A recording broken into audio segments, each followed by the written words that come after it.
Doctor, എനിക്കൊരു കാര്യം. എന്താ?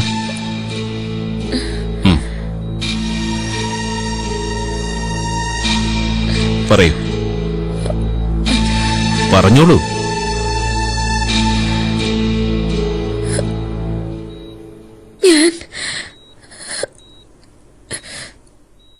ഞാൻ എന്നാ മരിക്കുക?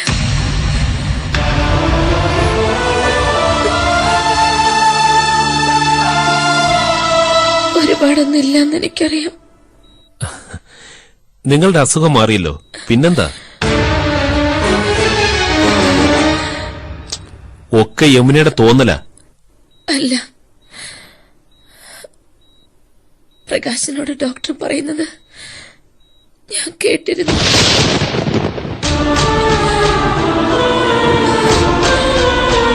എനിക്ക് വിഷമൊന്നുമില്ല ഡോക്ടർ, ഒരപേക്ഷയേ ഉള്ളൂ. ഇപ്പൊ പ്രകാശിനെ എനിക്ക് മാത്രമേ ഇതറിയൂ. ഇനി ചെക്കപ്പിന് വരുമ്പോ ദേവേട്ടനോ മോളോ ആരെങ്കിലും കൂടെ ഉണ്ടാവും. അവരോടൊന്നും ഡോക്ടർ ഇക്കാര്യം പറയരുത്. അവര്